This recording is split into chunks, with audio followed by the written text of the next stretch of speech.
এর মধ্যে দাঁড়াইয়া উমারকে ডেকে বলে, বাবা জানো কেন আমি তায়েফের মানুষদেরকে এখানে জমা করেছি? ভাই কেন জমা করছো বল। আমি আমার পয়গম্বরের সেই কষ্টে কান্না মাখা স্মৃতি মাখা কষ্টের দিনগুলো আমি একটু স্মরণ করতে চাই, সেটা স্মরণ করে আমি একটু চোখের পানি পালায় কান্না করব, এই জন্য আমি তায়েফের মানুষদেরকে আজকে জমা করেছি। ও আমার পয়গম্বরকে অনেকবার বলেছি, পয়গম্বর ওই তায়েফের ঘটনার একটু বলেন, ও পয়গম্বর তায়েফের ঘটনাটা একটু আমাকে শুনান। কিন্তু আমাকে বলতো, আব্দুল্লাহ সব জিজ্ঞাসা করবি কিন্তু তায়েফের ঘটনা জিজ্ঞাসা করবি না। সব বলতে পারবো কিন্তু তায়েফের ঘটনা বলতে পারবো না। আম্মা জান আয়েশা রাদিয়াল্লাহু তাআলা আনহা তায়েফের ঘটনার ব্যাপারে একটা হাদিস বর্ণনা করেন। আয়েশা বলেন, আমি একদিন পয়গম্বরের পিঠের থেকে চাদরটা উঠাইলাম, উঠে তাকায় দেখি পয়গম্বরের চোখের পিঠের মধ্যে বড় বড় ঘা দেখা যায়, বড় বড় ঘা। নবীকে ডেকে আশা করলাম, ও পয়গম্বর আপনার কি জীবনে কোনোদিন পক্স হয়েছিল নি? পক্স? নবী ডেকে বলে, আয়েশা না না, জীবনে কোনোদিন পক্স হয় নাই। পয়গম্বর তাহলে এত বড় বড় ঘা কেন? নবী ডেকে বলে, আয়েশা সব বলতে পারবো, এটা বলতে পারবো না। আব্দুল্লাহ বলেন, আমার কাছে সব বলেছেন কিন্তু তায়েফের ঘটনা বলে নাই। আমার কাছে তায়েফের ঘটনাটা শোনার বড় আশা, আমি সেই ঘটনাটা আজকে একটু শুনবো। এই তায়েফের মানুষগুলাই তো আমার পয়গম্বরকে পাথর নিক্ষেপ করেছিল। এই মানুষগুলা তো অনেকে বেঁচে আছে, অনেকে বেঁচে নাই। তবে এখানে যারা আছে তাদের থেকে আমি একজন মানুষকে দেখতে চাই যারা আমার পয়গম্বরকে নিজ হাতে পাথর মেরেছিল, এরকম একটা লোককে আমি দেখতে চাই। কিন্তু কেউ দাঁড়ায় না, কেউ দাঁড়ায় না। সবাই মনে মনে চিন্তা করতেছে, আজকে যদি দাঁড়াই উমার কিন্তু মেজাজ গরম করনেওয়ালা সাহাবী, উমার কিন্তু কাউকে ছাড় দিবে না, না জানি গর্দান ফালায় দেয় কিনা জানি না। আজকে ভয়ে কেউ দাঁড়ায় না। তায়েফের মধ্যে কান্নার রোল, তায়েফের মানুষ কান্নার কান্না, তায়েফের মধ্যে কান্না করতে করতে আকাশ বাতাস ভারী হয়ে গেল, কেউ দাঁড়ায় না। উমারের সন্তান আব্দুল্লাহ ডেকে বলে, কে আছো দাঁড়াও, আজকে যে আমাকে তায়েফের ঘটনা শুনাইতে পারবি, তোদেরকে আমি মারবো না, গর্দান ফালাইবো না, বরং তোদেরকে স্বর্ণের মেডেল উপহার দেওয়া হবে। আমি আজকে শুধু ঘটনাটা শুনবো আর কিচ্ছু বলবো না, বরং যে আমাকে শুনাইতে পারবি তাকে আমি আমার জীবনের জন্য বন্ধু বানায় নিব। ইতিমধ্যে একজন সাহাবী মনে মনে চিন্তা করে, গর্দান থাক আর যাক, আব্দুল্লাহর মনের আশাটা পূরণ করি। এবার লাফ দিয়ে দাঁড়ায় গেল, আল্লাহু আকবার বলেন। লাফ দিয়ে এক সাহাবী দাঁড়ায় গেছে। দাঁড়ায় যাওয়ার পর আব্দুল্লাহ রাদিয়াল্লাহু তাআলা উমারের সন্তান বলে, ও সাহাবী তোমার নাম কি বলো? আমার নাম হলো উবাইদুল্লাহ বিন জাররাহ। তোমার নাম উবাইদুল্লাহ বিন জাররাহ, তুমি আমার পয়গম্বরকে নিজ হাতে পাথর মেরেছো? হ্যাঁ, আমার এই হতভাগা হাতটা দিয়ে আমি আমার পয়গম্বরকে পাথর মেরেছিলাম। আয় স্টেজে আয়, প্রত্যেকে আমি আমার পয়গম্বরের সেই ঘটনাটা শুনবো। এবার আব্দুল্লাহ রাদিয়াল্লাহু তাআলা উবাইদুল্লাহ বিন জাররাহ রাদিয়াল্লাহু তাআলা কে স্টেজের মধ্যে আনলেন। আনার পর উবাইদুল্লাহ বিন জাররাহকে আব্দুল্লাহ ধরে বলে, ভাই তুই রাহমাতুল লিল আলামিনকে কিভাবে পাথর মারছ বল, কিভাবে মারছ বল। এবার বলতে চায় না।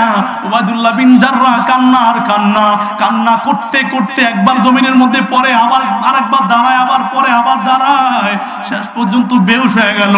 আব্দুল্লাহ পানি টানি দিয়ে হুশ করার পরে কয়, ভাই বল কিভাবে তুই আমার পয়গম্বরকে পাথর মেরেছিলি। এবার উবাইদুল্লাহ বিন জাররাহ খুব কষ্ট করে ঘটনাটা বর্ণনা করতেছেন। কয়, ভাই তাকায় দেখি নবী যখন তায়েফের জমিনের মধ্যে এসেছেন, এই তায়েফের মানুষগুলো এত খারাপ। তায়েফের মানুষগুলো একজন, দুইজন, তিনজন নয়, 170 জন মানুষ আমার পয়গম্বরের পিছনে ভেজায়া দিল, পাঠায়া দিল। এই মানুষগুলো আমার পয়গম্বরের পবিত্র চেহারার মধ্যে থুতু নিক্ষেপ করে। যখন মুখ থেকে থুতু আসে না, দেখি মরুভূমি থেকে বালি উঠাইয়া পয়গম্বরের চেহারার মধ্যে মারে। আমি এরপরে হঠাৎ করে তাকায় দেখি তায়েফের মানুষগুলো একটা ঘোষণা করে দিল, যে পাথর মেরে নবীকে জমিনে ফালায় দিতে পারবি তাকে 100 লাল উপহার দেওয়া হবে। আমি এই 100 লাল উট উপরে আসায় ওই তায়েফের মধ্যে বড় বড় 3টা পাথর নিয়ে পাহাড়ের দুর্গম গিরিপথের মধ্যে দাঁড়ায় থাকলাম। কোন সময় নবী এখান দিয়ে যাবে, আমি পাথর মেরে নবীকে ধরাশায়ী করে জমিনের মধ্যে ফালাইয়া দিব। 100 লাল উট উপর আমি পাবো এই আশায় আমি পাহাড়ের গুহার মধ্যে 3টা পাথর নিয়ে দাঁড়ায় থাকলাম। মনে মনে চিন্তা করি নবী এখান দিয়ে আসলে পাথর মেরে ফালাইয়া দিব। হঠাৎ করে তাকায় দেখি পয়গম্বর আমার সামনে দিয়ে যাইতেছে, চিৎকার মেরে বলেন আল্লাহু আকবার। তাকায় দেখি আমার সামনে হাজির। আমি সুযোগ বুঝে পয়গম্বরের মুখের মধ্যে পয়গম্বরের কপালের উপর এত বড় একটা পাথর মেরে দিলাম, চিৎকার মেরে বলেন নাউজুবিল্লাহ। আর পয়গম্বরের কপালটা ফেটে টকবক টকবক করে রক্তগুলো জমিনের মধ্যে পড়তেছে। এরপরে সুযোগ বুঝে আমি আরেকটা পাথর নবীর ঠোঁটের মধ্যে মেরে দিলাম। তাকায় দেখি ঠোঁটটা কেটে কপালটা ফেটে টকবক টকবক করে রক্ত জমিনের মধ্যে পড়ে। নবী ডেকে বলে উবাইদুল্লাহ বিন জাররাহ, কেন আমাকে পাথর মারো একটু কয়া মা? আমি তো দুনিয়ার কোনো মানুষের দাওয়াত দেই না, আমি তো আমার এক রবের দাওয়াত দেই, আল্লাহর দাওয়াত দেই, কেন পাথর মারলি কয়া আমার?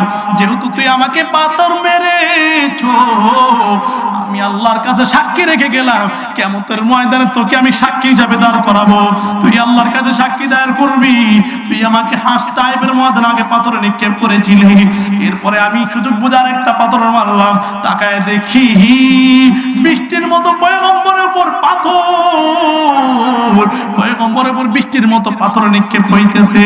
আমি মনে মনে চিন্তা করলাম আমি নবীকে আমজা করে পাজায়া ধরবো, কিন্তু তাকায় দেখি এখানে যদি আমি পাজায়া ধরতে যাই আমি মারা যাব। এই জন্য আমি আমার পয়গম্বরকে ধরি নাই। হঠাৎ করে কিছুক্ষণ পর তাকায় দেখি একজন বুড়ি ওসাইলা নামক বুড়ি মানুষের পায়ে ধরে ধরে কয়, এই মানুষটাকে তোরা আর পাথর মারিস না, এই মানুষটাকে আর পাথর মারবি না। 3.5 ঘন্টা পর্যন্ত পাথর মারলি, যেই লোকটা তোদেরকে একটু বদদুয়াও দিল না, একটা গালিও দিল না, এই লোকটাকে আর পাথর মারবি না। হঠাৎ করে তাকায় দেখি চলে শুনে না ধর্মের কাহিনী, নবীকে পাথর মারতেছে মারতেছে মারতেছে। এরপরে তাকায় দেখি পয়গম্বরের পালক পুত্র আব্দুল্লাহ বিন যায়েদ রাদিয়াল্লাহু তাআলা আনহু নবীর কানে কানে গিয়া বলে, পয়গম্বর আমাকে মাফ করে দিয়েন, আমি কিচ্ছু জানি না, আমি কিন্তু আপনার সাথে খারাপ ব্যবহার করি নাই। উবাইদুল্লাহ বিন জাররাহ বলে, এরপরে তাকায় দেখি ওসাইলা নামক বুড়ি পয়গম্বরের জন্য এক পেলা পানি আর এক প্লেট আঙ্গুর নিয়ে বলে, পয়গম্বর ও পয়গম্বর আমি আপনার জন্য এক প্লেট খেজুর, এক প্লেট আঙ্গুর আর এক গ্লাস পানি আপনার জন্য এনেছি, আপনি এগুলা খান। ও পয়গম্বর আমাকে মাফ করে দিয়েন, এই তায়েফের মধ্যে আমি আপনাকে কিচ্ছু বলি নাই রে নবী, আমি আপনাকে কিছু বলি নাই, আপনি আমাকে মাফ করে দিয়েন। আব্দুল্লাহ পয়গম্বর গ্লাসটা হাতের মধ্যে নিয়া ডেকে বলে, বুড়ি ভালো করে শুনেন, কিয়ামতের ময়দানে হাউজে কাউসারের মালিক হব আমি। এই তায়েফের মধ্যে আমার পালক পুত্র আব্দুল্লাহ বিন যায়েদ প্রত্যেকটা মানুষের ঘরে ঘরে গিয়েছে, কেউ পানির পেয়ালা দেয় নাই। তুই যখন আমাকে পানি পান করাইছো, হাউজে কাউসারের পানি আমি তোকে আগে পান করাই।